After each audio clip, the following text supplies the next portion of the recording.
สบายดีพี่น้องสบายดีที่ทุกคนทุกทางพ่อกันคือเก่างานศพลุงเนาะมื้อนี้เฮาก็สิได้ปลงศพมื้อนี้พี่น้องล้มหมูตัวหนึ่งเนาะไปเอาน้ำพอมินิเมื่อวาน114โลโลละ 38,000 เนาะตกเป็นเงินก็4 ล้าน2เอามาก็สิมาลาบกับขัวว่าซั่นเฮ็ด2 เมนูทั้งนั้นสาวจอยกับป้าก็มาซอยเวียกเนาะ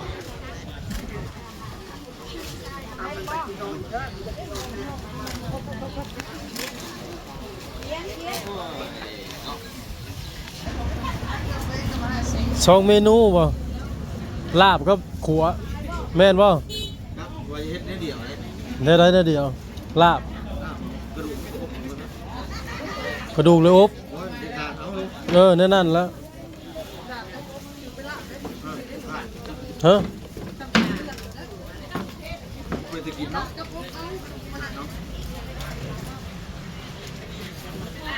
โอ้ยจีบเขาเป็น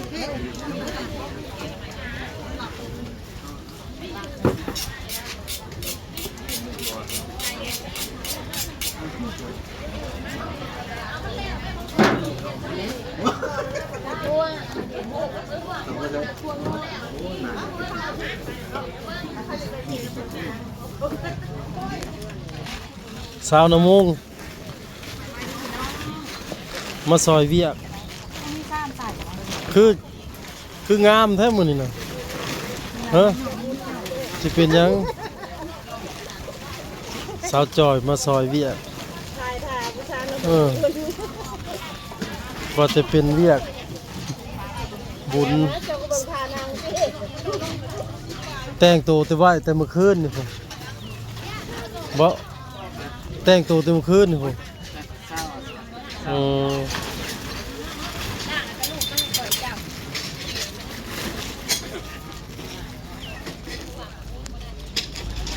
รอแล้วเนาะคนยังอยากรออยู่เฮ้ยแล้วเฮียแท้ผมเตรียมบวชลาหน้าไฟว่าซั่นมี4 คนบ่รอเฮ้ยรอเช้าอยากรอเนี่ย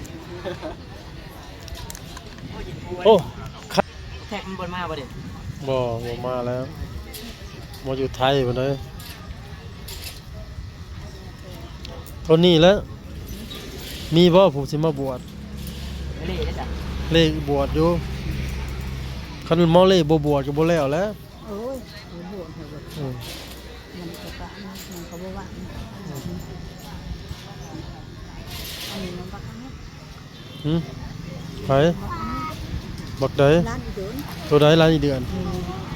ดูอีจิกลูกอีจิกบ่นี่น่ะอันนี้ได้ลูกอีจิกอีจอกเลยได้อันนี้เรียกลูกไผในบักแก้วแก้วนี่ร้านไผร้านปลาช่องเด้ผู้ตัดน่ะบ่ได้บวชบ่ได้แท้แม่นบ่ผู้แท้น่ะแล้วว่ายันว่าเมียถือผ้าก็ถือผ้าทางนี้กำลังจัดโต๊ะจัดตั้งเตรียมถ่ายลงคลิปเลยดิ ถ่ายลงแล้วนี่กดไลค์ให้กันได้กำลังเตรียมงานเตรียมจัดโต๊ะจัดตั้งเพื่อแขกมาเต้นกับพี่น้องหาทั้งนั้นเอาไปเฮือนครัวคนกับสีลายเนี่ยเนาะแต่เอื้อยนะ500 กว่าซองเนาะบ่พอ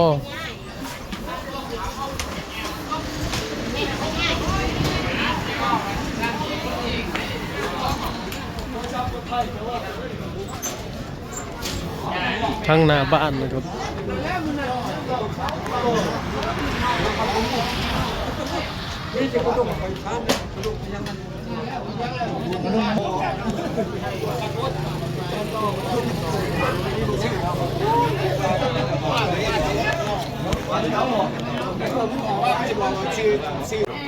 จัดพิธีอ่านเกียรติประวัติเนาะ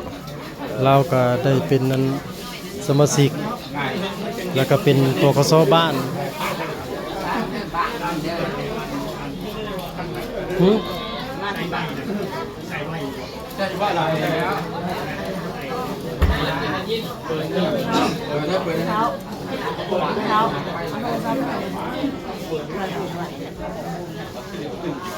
ทางคณะบ้านเพิ่นมาแห่เกียรติบ้านคอนสวรรค์เนาะชื่อแท้เพิ่นคอนสวรรค์อ่านประวัติ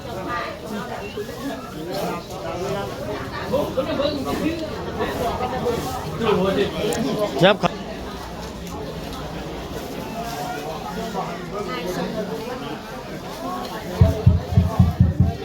ฮัลโหลฮัลโหล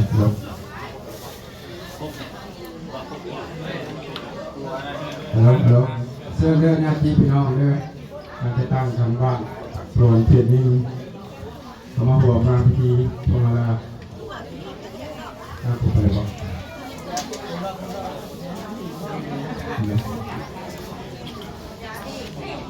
เอาถ้าท่านไหนใครพบเลยเขาเข้าภาพสงบนั้นเนาะข้าพเจ้าจะนั่งแต่งหาชนะบ้านขอเยี่ยมประดาแขกประดาท่ามีการใช้เป็นกระสุนเดียวเลยเนาะญาติพี่น้องเพื่อนมิตรทหารเป็นนักถือโดยนับถือในวันนี้ตามการบรรยากาศที่แสนโศกเศร้าอาลัยอาวรณ์พวกเขาได้พ่อพากันมาอยู่ที่นี้แห่งนี้อำลาพระจากสถานก็สวรรค์จันดาครั้งสุดท้าย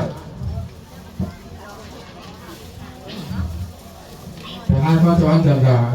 เกิดเมื่อวันที่15 เดือน 10 ปี 2015เป็นประเทศที่3เกิดวันที่15 เดือน 10 ปี1973ที่บ้านนุสภูมิเมืองสองคอนแห่งสอนเขตเป็นพุทธของข้าวท้องในนั่งปันก็ไอ้น้องพวกอุทธรเดียวกันมี7 คนมี4สหายได้แต่งงานในวันที่198กับนางบุตรีอยู่บ้านนุสภูมิเมืองสองคอนแห่งสอนเขตมีลูกรวมกัน2 คนมี1สหายได้เข้าร่วมการปฏิวัติในวันที่12 เดือน 3 ปี2575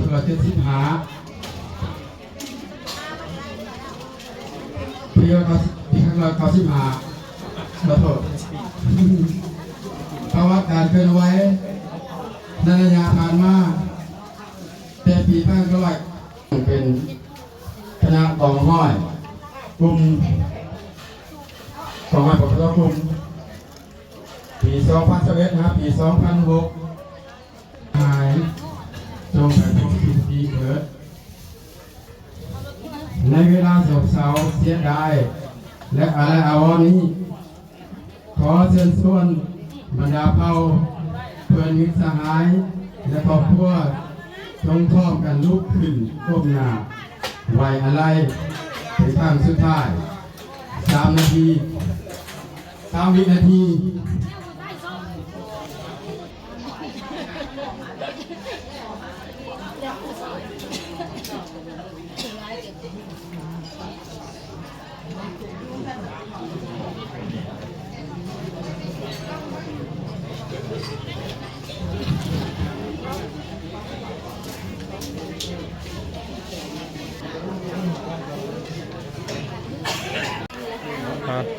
สิผูกแขนในลูกในหลานก่อนสิบวชเนาะพิธีบ้านเฮาสิแนวนี้ยกบวชแพ้ให้เพื่อน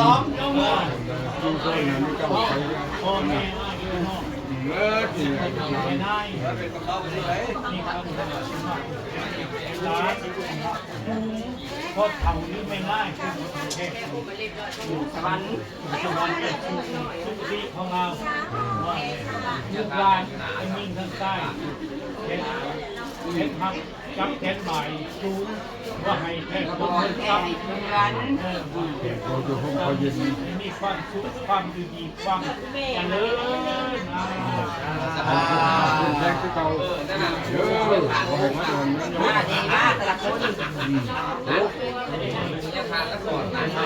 ใช่ได้ใครละใครใช่ไหนจะได้ไหม